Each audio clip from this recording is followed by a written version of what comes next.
لوگ نماز اس لیے شروع کرتے ہیں، کہتے ہیں میں 5 نمازیں بھی پڑھتا ہوں، میں صدقات بھی کرتا ہوں، کام میرا پھر نہیں چلتا. تو میں کہتا ہوں تمہیں پتہ ہی نہیں، نمازی کے لیے تو آزمائش ہے. جتنا جتنا ایمان کامل اتنی اتنی آزمائش بھی زیادہ. اور یہ میں اپنے پاس سے نہیں کہہ رہا. حضرت ابو سعید خدری رضی اللہ تعالیٰ عنہ فرماتے ہیں میں نبی پاک علیہ الصلوۃ والسلام کی خدمت میں حاضر ہوا اور حضور کے دست مبارک کو چومنے کے لیے میں نے اپنے ہاتھ جب آگے کیے تو تپش تھی، تیز بخار تھا نبی پاک کو. تو حضرت ابو سعید خدری رضی اللہ تعالیٰ عنہ ارشاد فرماتے ہیں کہ میں نے، یہ سنن ابن ماجہ میں موجود ہے، فرماتے میں نے عرض کیا یا رسول اللہ صلی اللہ علیہ وسلم اتنا تیز بخار؟ حضور فرمانے لگے ہم پر جو آزمائشیں آتی ہیں نا انبیاء پر، وہ عام لوگوں سے دگنا آتی ہیں. یہ تو لاڈلے ہیں، یہ تو محبوب ہیں اللہ کے. فرمایا عام لوگوں سے دگنی آزمائش آتی ہے، لیکن فرمایا ہمارا رب بڑا کریم ہے، ہمیں اجر بھی ڈبل ہی عطا کرتا ہے، ہمیں اجر بھی ڈبل ہی عطا کرتا ہے. تو حضرت ابو سعید خدری کہتے ہیں موقع اچھا تھا، میں نے ایک سوال بھی کر دیا. میں نے کہا یا رسول اللہ صلی اللہ علیہ وسلم بتائیے نا بھلا دنیا میں زیادہ آزمائشیں کن کو آتی ہیں؟ تو حضور فرمانے لگے سب سے زیادہ آزمائشیں اللہ کے انبیاء کو آتی ہیں، نبیوں کو آتی ہیں. حضور اس کے بعد فرمایا اس کے بعد جو ان کے زیادہ قریب ہوتا ہے اسے آتی ہیں.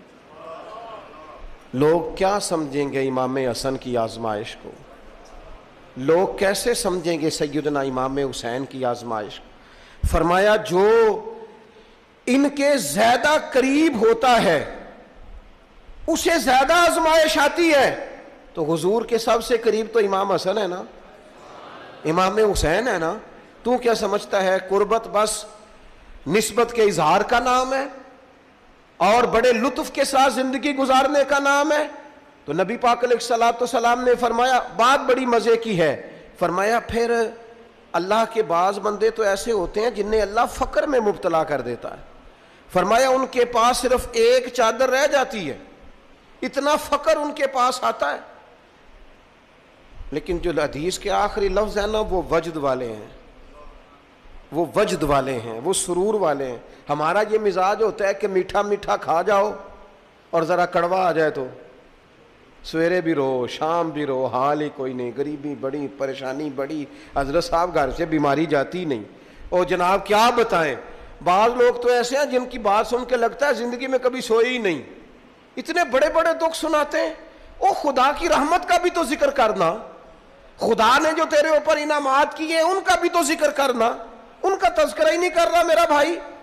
نبی پاک علیہ السلام نے فرمایا ان لوگوں پر دکھ آتے ہیں پر قربان ہونے کو جی چاہتا ہے ان لفظوں پر.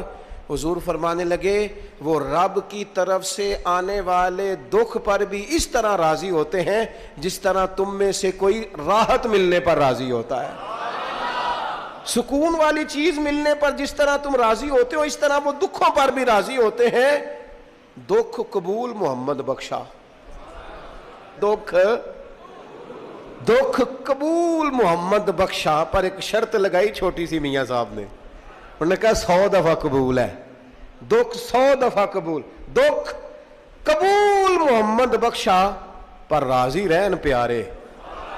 یہ شرط یہ ہے کہ تو راضی رہ، تو راضی رہ. دکھ قبول محمد بخشا، راضی رہن پیارے. اور حضرت سلطان صاحب کہنے لگے اساں کیتی ہے جان حوالے رب دے، ایسا عشق کمایا ہے اسی مرن تو پہلو ہی مر گیا، باہو تا مطلب نو پایا ہے.